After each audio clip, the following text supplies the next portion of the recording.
In the monotonous countryside of Central Europe, amid the warehouses of a former military barracks, a nexus of geographically concentrated evil would arise, denser and darker than anything the world had ever seen. Over the span of 4 years, more than 1.3 million people would be systematically sorted, enslaved, tortured, and murdered here, and no one would do anything to stop it, except for one man. It is the story from a fairy tale. One hero marches headlong into evil. The odds are laughable, but our hero never hesitates. He fights the enemy head-on, never flinches, crushes the dragon, and maybe saves a princess or two. And for a moment, even in the most dire situation, there is hope. But actually, it doesn't matter because everything is fucked.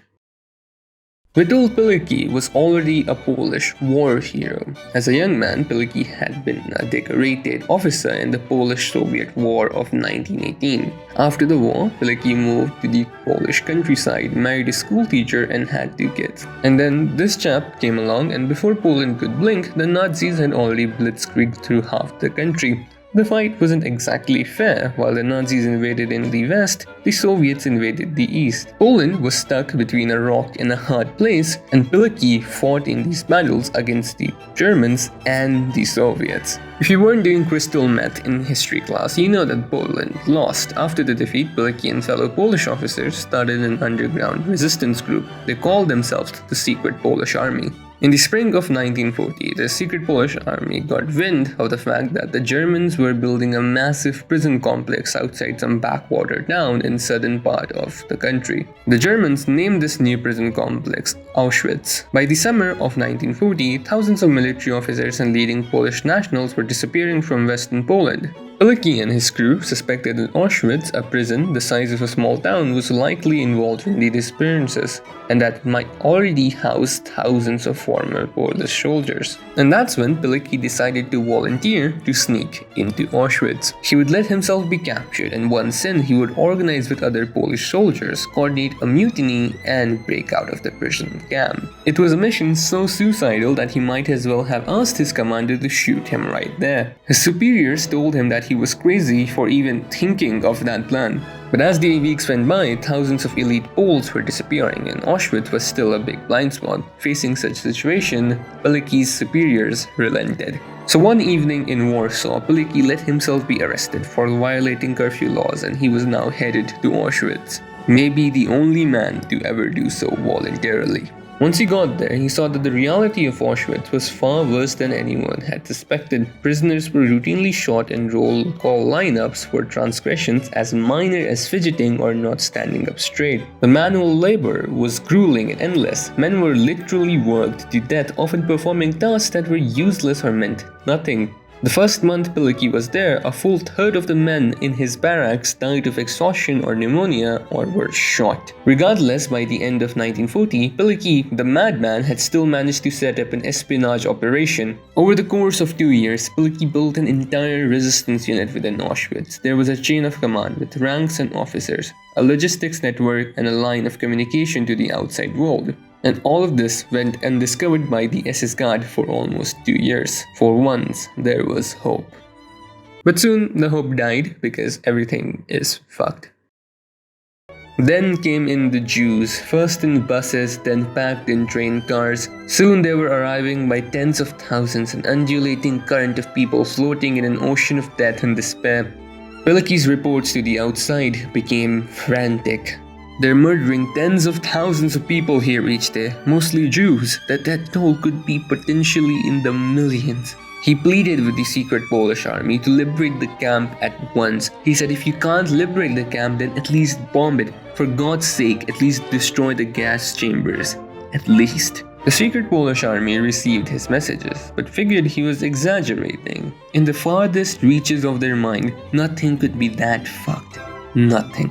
Pilecki was the first person ever to alert the world of the Holocaust. His intelligence was forwarded through the various resistance groups around Poland, and then on to the Polish government in exile in the United Kingdom, who then passed this report on to the Allied command in London.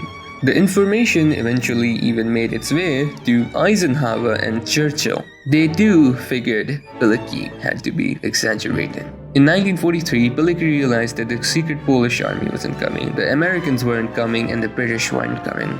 He was abandoned. He concluded that staying in the camp was too dangerous and decided to escape. And of course, he made it look easy. First, he faked his illness and got himself admitted to the camp's hospital. From there, he lied to the doctors about what work group he was supposed to return to, saying he had a night shift at the bakery, which was on the edge of the camp near the river. When the doctors discharged him, he headed to the bakery where he proceeded to work until 2 a.m. From there, it was just a matter of cutting the telephone wire, silently prying open the back door, changing into stolen civilian clothes without the SS guards noticing, sprinting to the river a mile away while being shot at, and then navigating his way back to civilization via the fucking stars. Pilecki had finally returned home and he was safe. Actually, no, because everything is fucked. Pilecki returned to Warsaw and continued spying, this time on the Communist Party which had come to power there. Again, he would be the first person to notify the West of an ongoing evil, in this case that the Soviets had infiltrated the Polish government and rigged its elections. He would also be the first to document the Soviet atrocities committed in the East during the war. This time though, he was discovered. He was warned that he was about to be arrested and he had a chance to flee to Italy. Yet, Pilecki declined. He would rather stay and die Polish than run and live as something he didn't recognize. A free and independent Poland by then was his only source of hope. Without it, he was nothing. And thus his hope would be his undoing. The communists captured Pilecki in 1947 and they didn't go easy on him. He was tortured for almost a year, so harshly and consistently that he told his wife that Auschwitz was just a trifle by comparison. Still, he never cooperated with his interrogators. Eventually realizing that they could get no information from him, the communists decided to make an example of him. He was charged falsely for espionage and treason. He was found guilty in the show trial and sentenced to death. On the final day of the trial, Pilecki was allowed to speak. He stated that his allegiance had always been to Poland and its people, that he had never harmed or betrayed any Polish citizen, and that he had regretted nothing.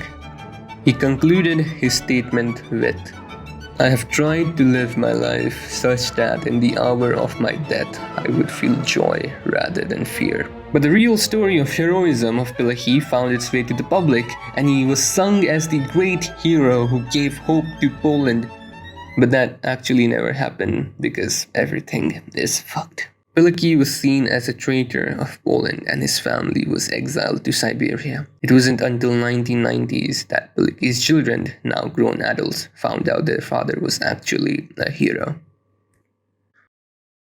The indomitable human spirit is a trend rising from meme culture. It mainly showcases the unrelenting human spirit that is present in everyone, giving them the strength and courage to persevere through any adversity. It takes its examples from characters like Sisyphus, Guts from Berserk, and other works of fiction and myths. But outside of fiction, if there is one real person who embodies the indomitable human spirit, it is Witold Pilecki. After witnessing years of war, torture, death, and genocide, Pilecki never lost hope. Despite losing his country, his family, his friends, and nearly his own life, he never lost hope.